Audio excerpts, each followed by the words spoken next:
What up, my fellow dorks? It is the Turtle Dork here with a new recap and reaction.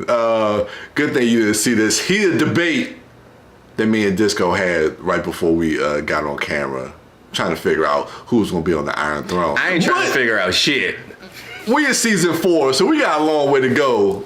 But still, anyway, I'm the Turtle Dork, this is the Disco Dork. We are breaking down First of His Name, directed by Michelle McLaren. All right, so let's get into this. First scene of this episode, Tommen is crowned king. And then we get that little scene between, Cersei and your girl Marjorie. Is the title of the episode established in the episode? What? First of His Name? What? As I'm looking at you, and what the fuck does that mean? Like, what did that reference? It might be Tommen.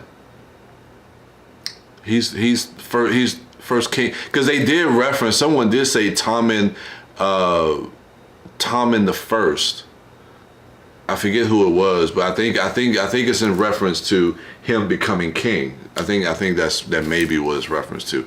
I don't know. You guys know. Let us know, please. I think that's it, because everything else in this episode doesn't really align with anything that goes with that title other than Tommen becoming king. Because normally we would get it some way, maybe midway through the episode or towards the end of the episode, but maybe it was from this opening, him being crowned king. That's what I'm thinking. First of His Name. And they said something about Baratheon too when they was putting the crown on his head. Did you read that? Yeah, because he's a Baratheon. I mean, or at least he's presumed. Oh, that's right. I'm just thinking about his mom and his real mommy and daddy. That's right. Yeah. That's right. Not when they said that, I was like, no, he's not. He's a fucking Lannister. I totally forgot. My bad. Yeah, but he is a Lannister. Yeah, but they don't. Yeah, they can't know that. They supposed to. They should. Yeah. Okay. So that opening scene where he's crowned king, and we get that scene between Cersei and Marjorie. And of course, Cersei, she's talking to, because they're talking about Joffrey a little bit, talking about Tommen, and Cersei knows what Marjorie ultimately wants, and Marjorie's trying to play coy. It's like, she's like, oh heavens no, I haven't thought about. But I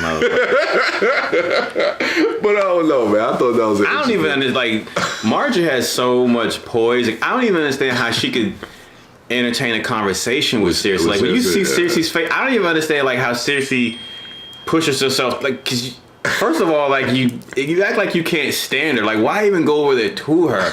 And then whenever she opens her mouth, like this so eye roll inducing to Cersei. Like, she can't stand freaking Marjorie. That shit is hilarious. It is. But at the same time, like, so I don't know, like, so this scene, Cersei says, Tom is going to be a good king. It may be the first person in 50 years to actually be deserving of the throne, and he's going to need all the help he can get. And Marjorie says, well, he has you.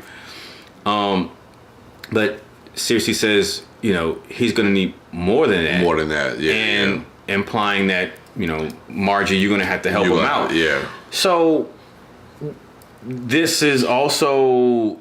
Is that politically motivated? And Cersei saying, you're going to be good for him. I need you to, hold him down, because at the end of the day, you was really, like, prior to her saying that, like, Cersei just not.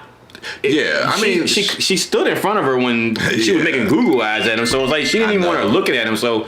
Did she not mean that? Like, what does she mean when she say that? Well, I mean, I think at this point, Cersei doesn't really have an option or a choice in this whole situation, because, I mean, you go to her daddy, Tywin's like, look, it's about our allegiance with the Tyrells, so he's going to marry. I'm recording, Jack. I'll call you back. He's going to marry someone. He's going to marry like somebody in the Tyrells, so that's going to happen. Inevitably, yeah. So it's just like, all right, if you're going to be the one, then obviously, I'm gonna need you to protect him, to look out for him, and we're gonna have to work together, regardless if I like you or not. We got to put that shit aside.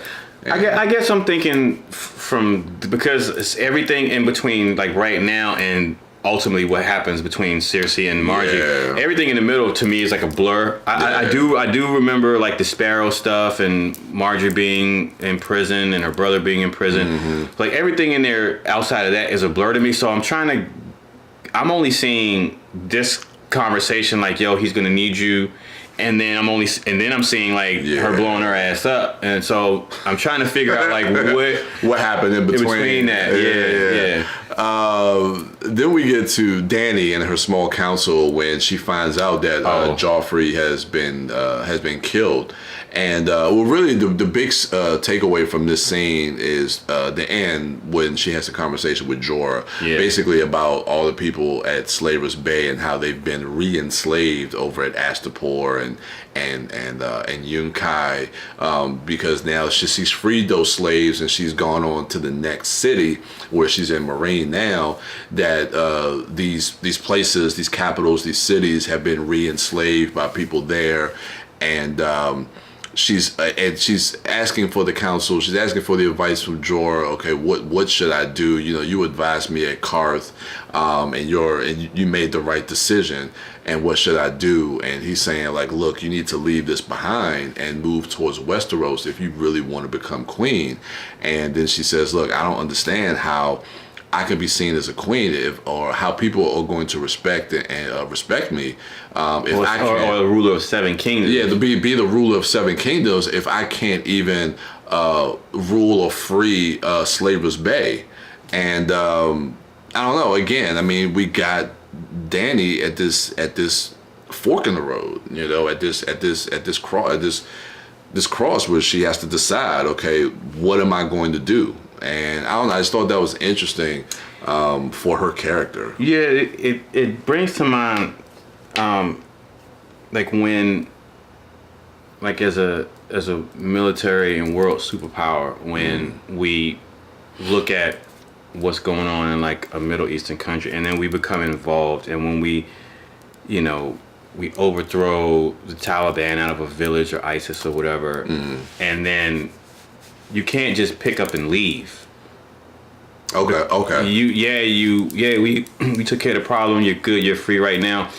But it's not just cut and dry like that. You can't just pick up and leave, because as soon as you leave, they're just going to come back. You have to help set up an infrastructure there, or you have to maintain a presence there. That's why like we spent a lot of time overseas, like training their military and training their soldiers to be able to take care of themselves. Like Dany didn't do that initially. She just went, y'all free, we killed these guys, and all right, peace out. And so that, I don't know, like I didn't pay attention to that the first time like I watched it, but that's interesting. I just couldn't help but make that comparison, like seeing that scene this time. Next one is a big one, man. I think I overlooked this because of how the series started in season 1 with Jon Arryn.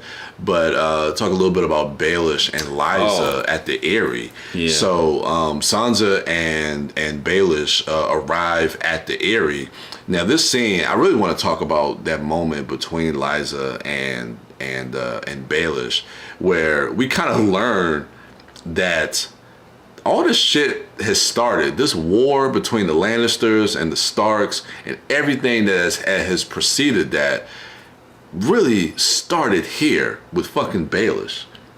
So she gave Jon Arryn, her husband, the drops of poison that was given to her by Baelish to basically kill him, and to say that it was the Lannisters that did it. And this is what made Ned Stark and the Starks come down to King's Landing after when Jon Arryn, the Hand of the King at the time, was killed, made them travel down to King's Landing. So all this stuff started because, of trying to find out who killed Jon Arryn, who killed, basically I think that was Ned Stark's mentor, the King of the Hand at the time, and putting that bug in the air that it may have been an inside job by the Lannisters, when all the whole time it was fucking Lysa, his wife, with Peter Baelish. Yeah. And I'm like, yo, man, that shit. So he did that to get Jon Arryn out. Like what was his reason for doing that?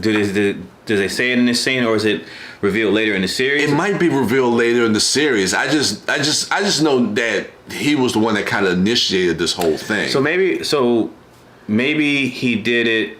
I'm pretty sure they'll let me know in the comments. Because in the last episode when he was talking to Sansa in the boat, she asked Baelish, she was like, "What do you want?" And he says, "I want everything." And we see that even in the conversations that Varys was having with Olenna in the garden, where she was trying to warn her about Baelish. It's like, look, he has wealth, an army, and I forget something else, but he has two of those things that he's trying to get. So he's always trying to position himself to have power, to rule over something. And I think this was just his play. So do you think he didn't think it had anything to do with Kate? All right, I'm gonna set this up. Ned will have to go to King's Landing. When he's at King's Landing, I'll get him out of the picture, and then I can have Caitlyn. And I'm not saying like, not saying like that's the only motive, because like you said, he wants everything. So yeah. In addition to wanting all this other shit, my own house or whatever, I can get the girl too. Yeah, because he does say how much he loves Caitlyn Stark. And do you think he mean that shit, or do you think? Well, as far as Caitlyn. Yeah, because you can definitely say he's using Eliza, who's Caitlyn's sister. Yeah, so he's using her, and we see a scene later where I wrote Eliza's crazy. We'll get to that scene, but so she's a bit insecure because I think Eliza knows the love that he has for Caitlyn. Mm-hmm. Now, whether that's true or not, that I don't know. At this point in the show, it's hard to even go back to even watching it. I don't know. Because like you say, his motivation seems so broad. Like when Caitlyn was alive, you could postulate, okay, he's doing all this shit to get the girl. But then, like through other lines of dialogue, like what you just spoke about, like what Varys says, like he had, he doesn't have the house name, but he has the wealth and he wants to amass an army, and then he's going to try to get. He's eventually going to get Lord of the Vale. Yeah. So I don't know.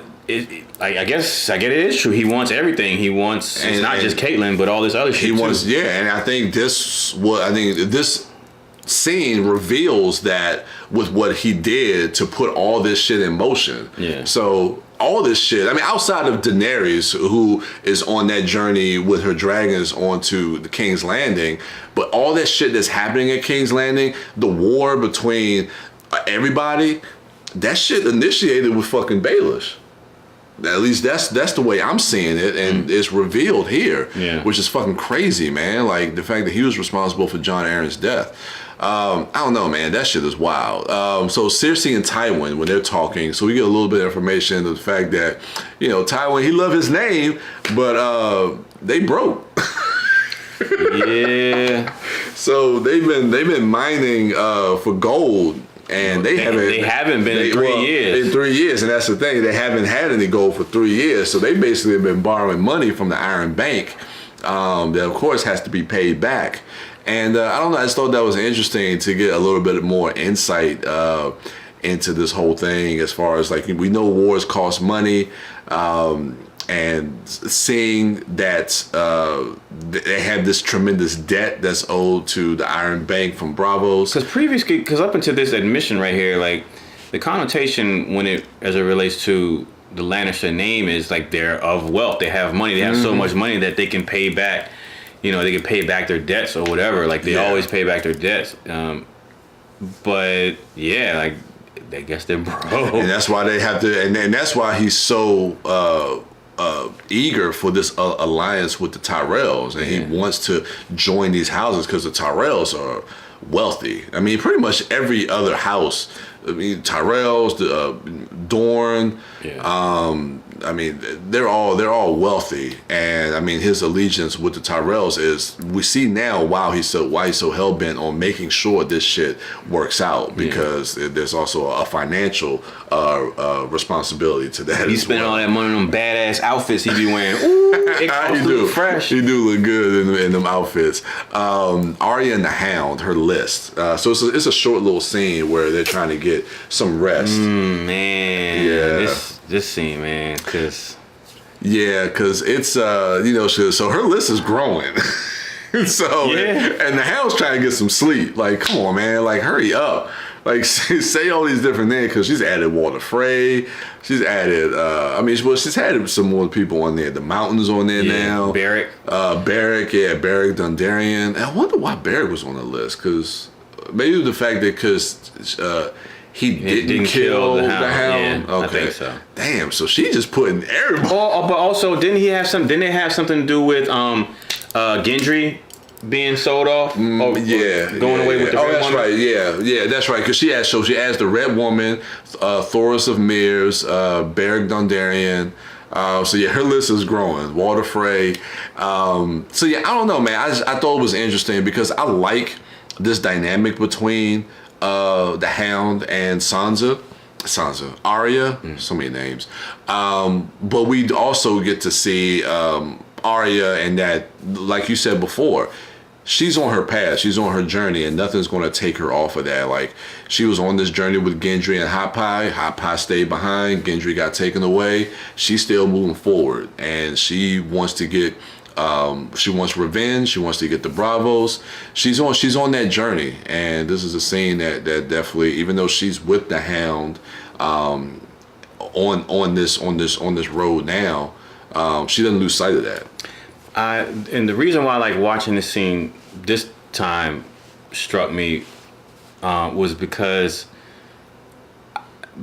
again, like you said, I love their interaction. I love just what those two characters have become. Each other, with each other during their time on the road. Yeah. And granted, they're not friends. They're not buddy. Nah. But just like how and I'm not saying it's going to turn out anywhere near the same, but just like how Jaime and Brienne were initially at odds and weren't, anywhere close to being friends or buddy, but how their travels and going through what they went through together and even separately ultimately shaped what that relationship will become. Yeah. I'm wondering if the Hound's experiences, even so, we're almost close to when they're going to be separated, because I'm pretty sure the next episode is when Brienne and the Hound had a little fight and they get separated. So even when that happens, the Hound goes on obviously his own specific path, but there are significant things that happen to him that I remember in later seasons, and definitely for Arya. Oh yeah. And I'm wondering if the combination of their time together and what they went through together, and then what they're going to go through separately, if that's going to change them in a way that, even though the Hound now in season 4 is currently on her list and has been, that's going to change. You know what I mean?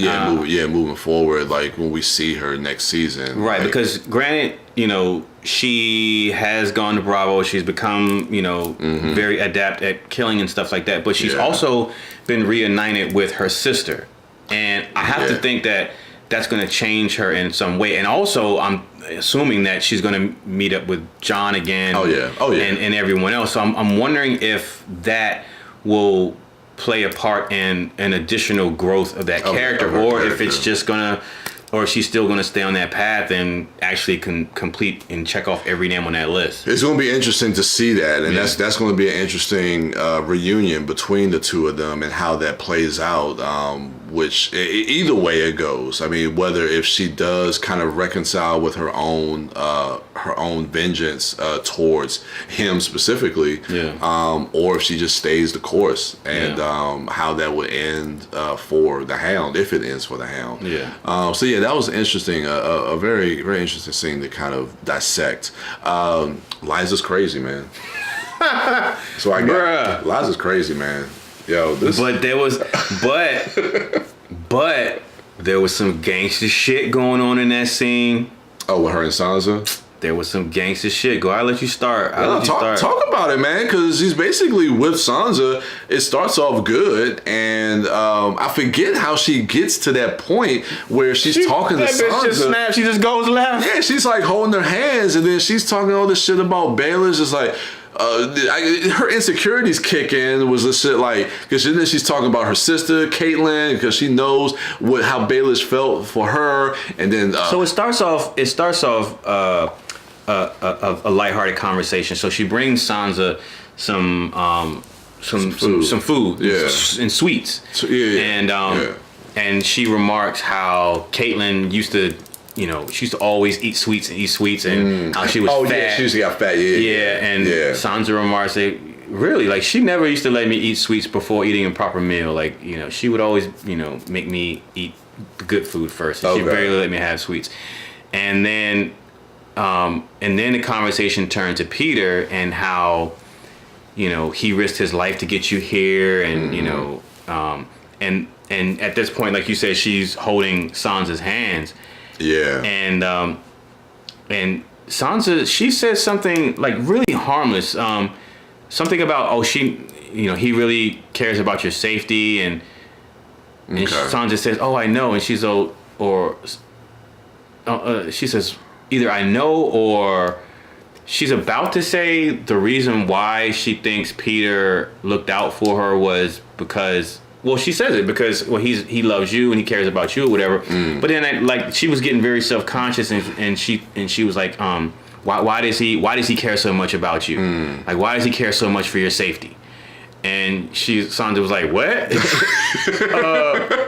Because he likes, she's basically accusing Peter of liking Sansa more than her, which he does. And like you said, her insecurities kicked in about Sansa being more younger and more beautiful, which she remarks to Sansa.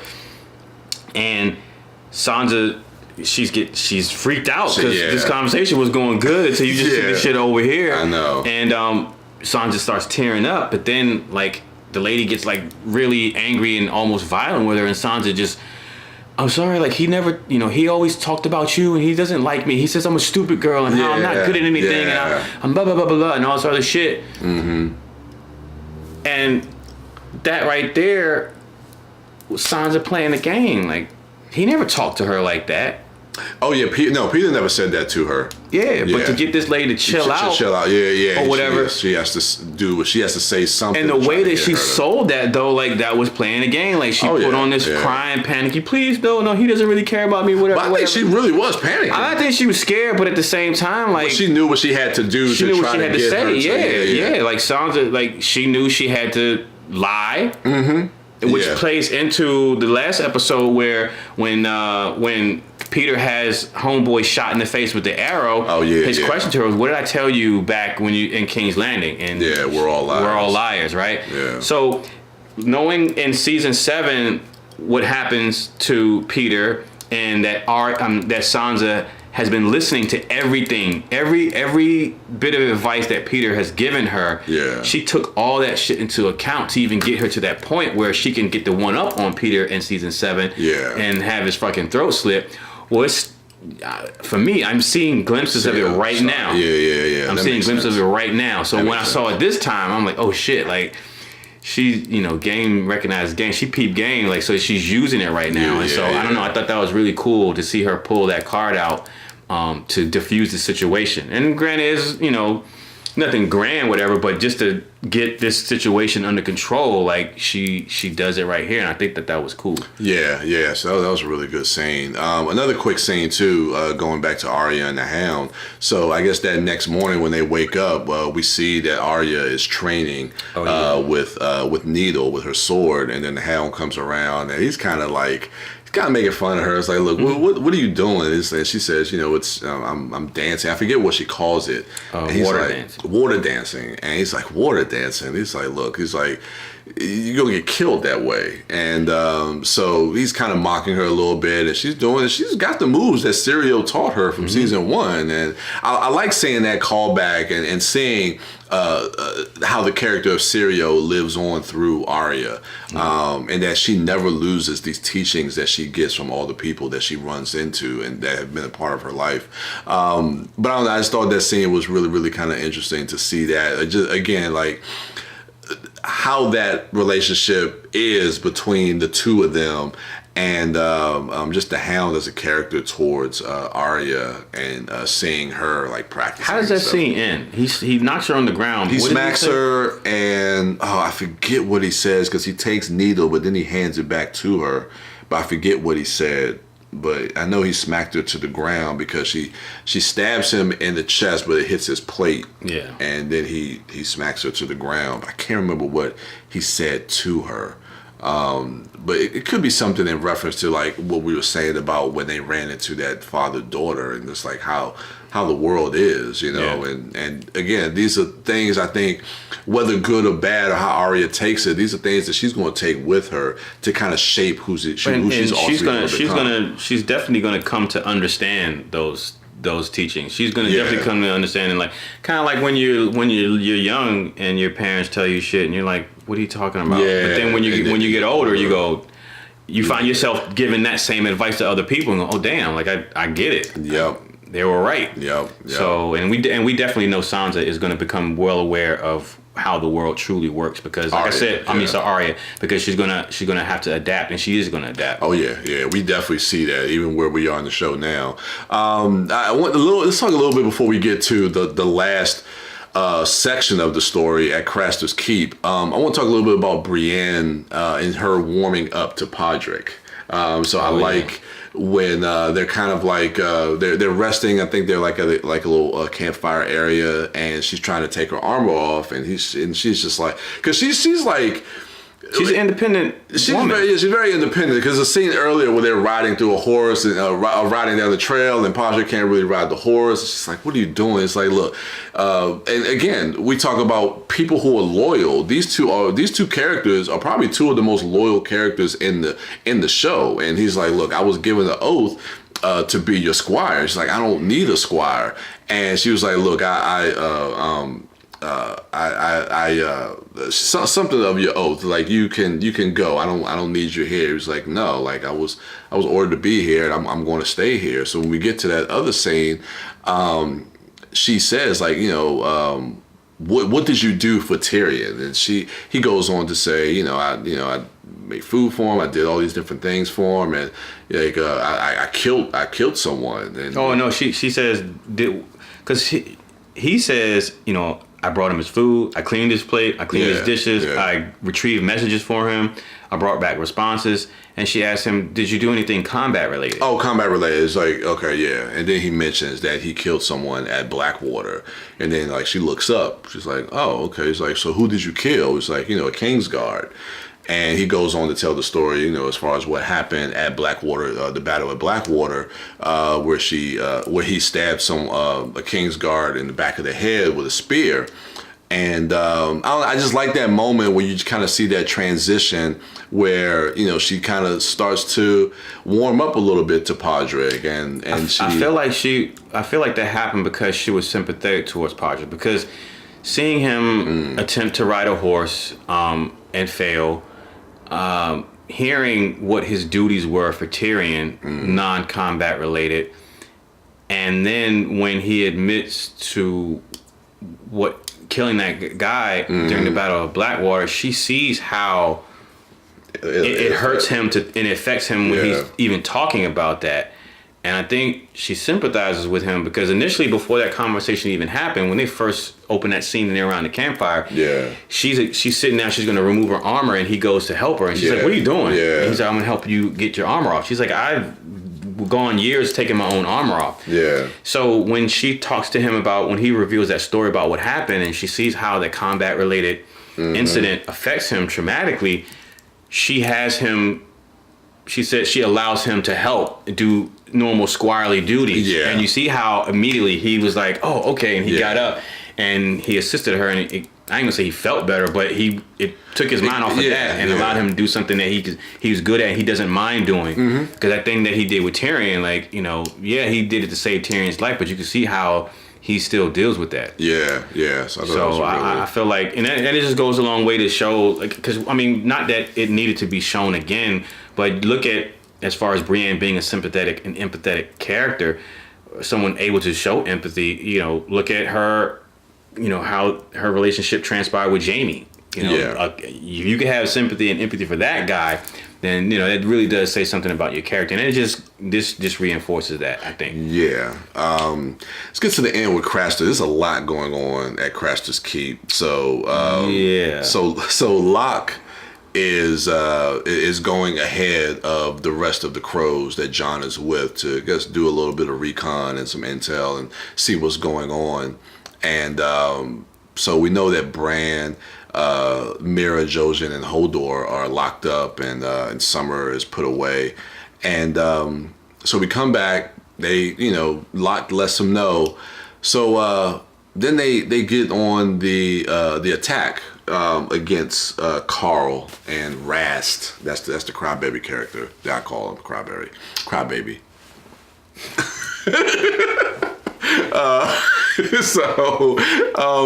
Yeah, man, there was a lot going on there. There was some stuff with Jojen and Bran right before the attack that I was a little bit confused on. That something that I forget what he was saying with the tree. With the tree, and I think it was some other stuff too. But with the fire? It could. Yeah, the fire. I wasn't understanding what Jojen was doing with all that. I don't know if you know anything about that, but I was a bit lost with that one. Because Jojen has the sight, right? He has the foresight. He can see things that haven't happened yet. Yeah. And he said that he remarked to, I think it was Carl, that he was. Oh, that he saw. Yeah, he's like. He saw fire, right? I know he said that he saw his death. I can't remember if he said he saw fire. Yeah. Surrounded by fire. So basically, I think what that was he saw the attack. Carl gets killed and stabbed in the back of the head by Jon Snow, but then they end up burning Cassius Keep to the ground. So maybe that's what I think it was. Okay. So yeah, so the crow, Jon Snow's crew is on the attack against the mutineers. That's what they call them, and it's a pretty badass little battle scene that they have there. I mean, I remarked how I love the way Jon Snow fights, like his fighting tactics and his fighting style. I mean, we see it throughout the series, especially moving forward, man. Just the way he fights in combat is just pretty badass. But we get the one moment when. Is it Carl who tries to take Bran? Yeah. And then he wargs into Hodor. Yeah. Okay, because so Carl must have been going back and forth, because then he's back in the main area of the keep where he fights Jon Snow. So no, I'm sorry, not Carl.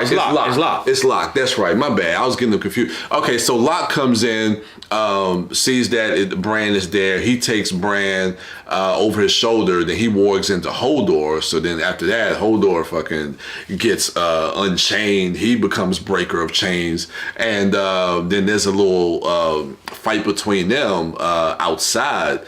And that's not even a fight. I know. I had to take that back. That wasn't a fight. Hodor snatches Bran off of Locke's shoulder, throws him to the ground. Damn, Bran, that's your own body. And he picks your boy up, snaps it with one hand. He snaps his neck, like his collarbone pops out, sticking out. Like that shit was rough. Yeah, I forgot about that. I remembered that. I was like, ooh, yeah, that was rough. And then fucking the little fight between Carl and Jon Snow. Oh yeah. I thought it was pretty cool. And that was something I forgot too, when he ends up killing them, when he stabs him in the back of the head through the mouth. Remember that shit. Oh man, that was a beautiful shot too. Like when he was going after one of Craster's daughters, and you just see the sword come right through his mouth. Yeah, I forgot about that, but that was pretty badass. Whew. I don't know, man. Like I said, some of the violence, man, I can't. He's so squeamish. I don't like some of this should be cut. Like I said, dude, we're gonna get to it. Oberyn and the Viper, like that shit, and then we'll get to that. We'll talk about that more in depth when we get to that episode. But goddamn, man, that shit. Ooh, goddamn, man. Okay. But I guess the last thing I want to talk about in this whole that whole sequence of events was Jon and Bran again, so close. I want to say it's like the third time now, maybe second. Fourth. Was it? I think outside the one time outside the windmill, when they fight when the wildlings are out there and they're inside the windmill. That was the only other time, and then this time. So this is the second, I think, unless there's another time that you know of. There was another time. There was another time I want to say, but yeah, like them being so close. Oh, I was gonna say it was Castle Black. No. Yeah, when they were. No, he was no to the wall. Okay. Yeah, I yeah. want to say there was one other time. I'll think about it probably after we're done recording. But even But yeah, still, like, so I mean, so close, but yet so far. And then Jojen says, like, look, if you reach out to Jon, he's going to take you back to Castle Black, and we're trying to find the three-eyed raven. Mm-hmm. And so Bran and Jojen tells him, like, you gotta decide. You gotta decide what you want. And Bran tells Hodor, he's like, look, get Summer, pick me up, and we got to go. And you know again, what's crazy is Yeah. if my whole Bran is the Night King theory is right. Yeah, I keep thinking about that. If he had chose to go with Jon and didn't go pursue the three-eyed raven, Yeah. the Night King would have, going by movie logic, would have Back to the Future'd out. You know what I'm saying? Yeah, he would have started to vanish. Like all that shit when he just went away. Earth Angel. Stop. I don't know. It could be. Could You know what I'm saying? Like, because if he doesn't go become three-eyed raven, even do what he's going to eventually do, if that theory pans out, like there Yeah. would have been no Night King, and then like he would have just started Back to the Future in a way. But obviously, we know like that don't happen. Yeah. But again, it just shows the conviction of Bran, just that whole group of definitely Bran though, Mm-hmm. as far as him actually believing and just wanting to see that through, like so much so that.